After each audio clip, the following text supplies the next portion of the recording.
مليون روبله اكس بقردي عدك معانيد ee buraanburka waxaan ku bilahaa bidoona barnaamijka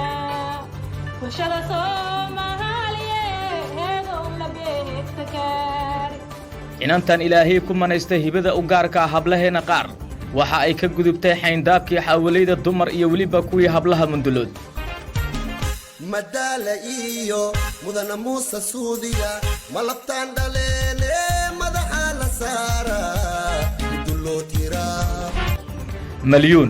waxa ay dagaal qabiil kula jirta rag iyo dumar badan iyo cid kasta oo kala hadasha ayda qabiilada baraha bulshada ay ka wado kaas oo bilowgiisii ahaa abgaal fiya sabar gidir gorma laga tagay warkaas dad Soomaali ugu dhaqan wallahi oo ugu istibidsan oo ugu isirsan waa habar gidir afarta habar jini iyo adeer ay wad la dawo dadka oo darasa arimahan oo kale waxa ay leeyihiin inantan waxa ay 26 talaab u jirta waalida social media sidii maama Malyuun oo kale waayo waxa ay energy iyo qayladaan xoogan ay ku bixisaa qabiilo wada degan wiilashooda wada ciyaaraya rag iyo dumarkooda ay isqabaan howlahooda adduun toos u wata oh my god dumash naga ma xishoon habar gidir adiga baa raacay ugu soo ilaa dawada dhashay la xawaasin jiidaad ku taale qaxbati جزاك الله جزاك الله جزاك الله جزاك وقتها دوبتا سفي على دوبتا برقدري ناكتي ولا شاب ساسو عايزينك حالتين دوبتا برقدري دوبتا وإلى لبريا دبيها قوستا حبرتا يا الشيء حبرتا يا الشيء حبرتا يا طليتاني ني عايشة دائرة دي عايشة حمانا واركلنا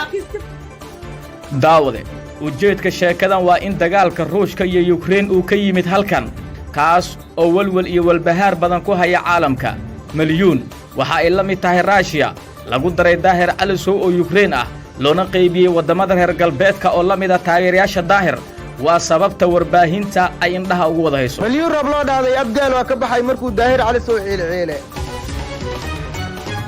abgaal oo dhay مليون afdheeray hadanaga bixi leh ducaa kuugu dar laheen مليون روب la labadii bil la soo dhaafay daf miriq dheelaysa iyadoo qof walba af taageysay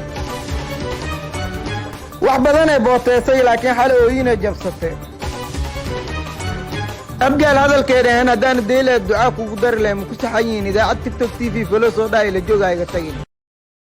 Arwo Mareek Fashion waa hoyga xaqabtirida baahidaada adeeg waxa ay ku haysaa dharkii dumarka oo midaba kala cayna horaa loo tijaabiyay dumarkii ka adeegtay waa hablihii xuracaynka xamar Arwo Mareek Fashion waxa kugu diyaara ay cosmetics cadara iyo barfuuno udgoonkooda la ashqaraaray kamana marna gabre dawadii bilicda dumarka sare u qaadisay ogow daawade talada wax dhisaysa aan ku siinayo gabar quruxdeedu waa tinta ragna heybadiisu waa xirashada halna kuma aha sabiq bidaar iyo salaaxyadii sikaday wixii murugo soo maray madaxaaga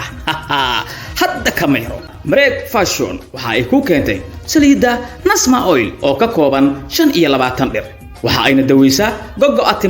timaha bixi waayay iyo waliba madax xanuunka joogtada ah hadda gaar xarunta Arwo Mareek Fashion waxa ay ku taalaa isgooska Sinai ka soo horjeedka xarunta Dahabshiil ama kala xiriir nambarada shaashada ballanteenu waa wixii murugo soo maray madaxaaga hadda kameero Nasma Oil